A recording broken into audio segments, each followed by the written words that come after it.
even if the team isn't in the playoffs. He's a lot closer to playing, I think, than people realize.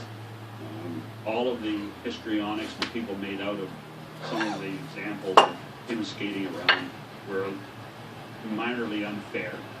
But from that perspective, I think that it was a very good press conference.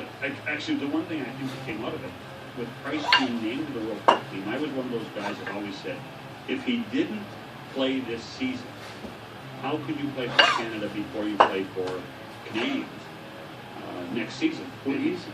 Well, and that, yeah, but teams might be overly quick. The one thing that came out last Thursday was, listen, I am playing, if I'm healthy, I'm playing at the World Cup in September. Good for him. No, it was great. It was great. Doesn't matter what. Well, except it does. I mean, they're paying they're paying the freight. Well, they're paying the freight. the guy got hurt. He can't play right now.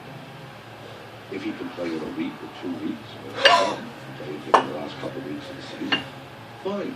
If he can't, he's not supposed to play in September if he's healthy by September. That doesn't make any sense. There's teams, I think, that would think otherwise. But those are stupid hockey teams. They are hockey. And they're selfish and self-centered. Well, no, they're paying the freight. They're paying the salary of the player. And Well, then you know what? Then don't let everybody go. You know, if it's the Montreal Canadiens, and the Montreal Canadiens would say, none of our players are going to play. No, Canadians are very supportive of the situation. Well, then they should be supportive of Carey Price. They are. I don't understand this.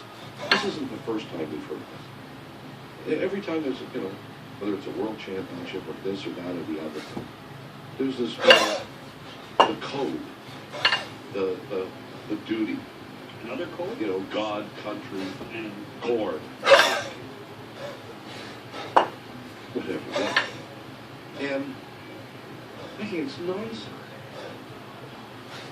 If you're healthy and you're deserving, then you play. If you're not healthy, then you don't. If you didn't play for your team for most of this year, you're not healthy. Like if he plays one game for the Montreal Canadiens, then he's okay with that. Well, they don't. Well, where's the bar? I don't know where the bar is. And but I believe the bar was raised to a certain level today, and Carey Price took over. Well, he said he's going to be back. Says he's going to be back, but he also said if he would not give a time. What he said was somebody says on a scale of 10, where do you think you are right now? He says somewhere between a 3 and a 7. So he's got 5 weeks to go from 3 to 7 to 10. But it was I got it. But we don't even know what's wrong with him. The Canadians are always accused of being secretive. This was not a secretive day for them. I thought he did a very good job. I thought the press conference was excellent. Well, maybe they are spinning because they're not playing well. So interesting.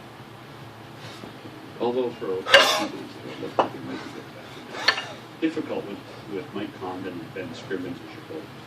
Well, maybe then we should have kept some other guy. They are the best. And the other guy got hurt. Remember him? Carey Price was just talking. Dustin. Well, they had Condon was better. Well, they had Black. Oh, but yeah, they had to choose. Why? Cap. Well, choose Canada. What's the most important guy in the team? The goalie. Then they chose Carey Price. And who in that playoff played all the time? But you said it was short term. That's ancient history, though. That's ancient history. Is Halak still playing? Yes, but if you had to choose between Carey Price and Jarro Halak as the backup, you see, but they could not afford to have that kind of money. You talk about silly hockey people sometimes. That one, you're not going to have. Who's the most important player on the team?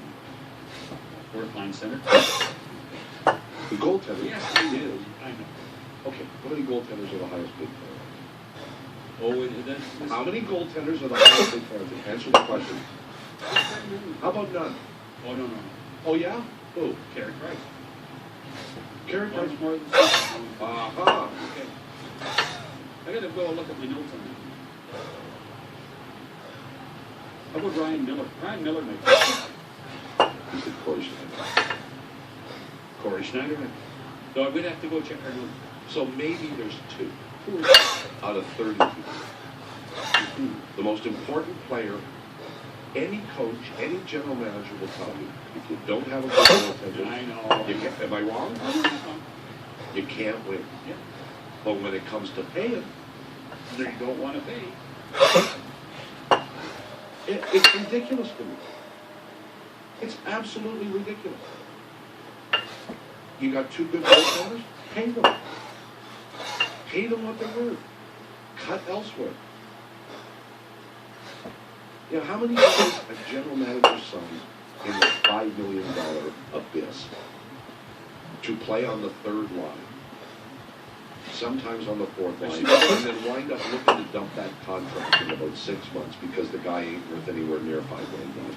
The league is filled with $5 million abyss. It's interesting that the one team that doesn't manages that better than any other team is the Chicago Blackhawks. And if you look at our friends at General Manager broke it down one day, and if you look at players making under $1 million, those players making between $1 and $5 million and above $5 million, the Blackhawks have the largest group under $1 million. And their core group of 4 or 5, only 4 or 5 make over $5 million, including Corey. Lundqvist.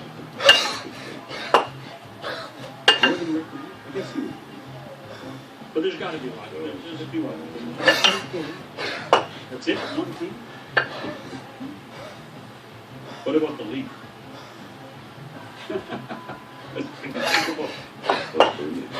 Over 4. But he's near the top right now. Because you can't include Lucas. It's like all the $8 million guys are there. That's right. I think Brooks Lake is the highest paid league on the active roster. What? Yes, at $4.5 million, and Bernier's at $14.5. So Bernier's up there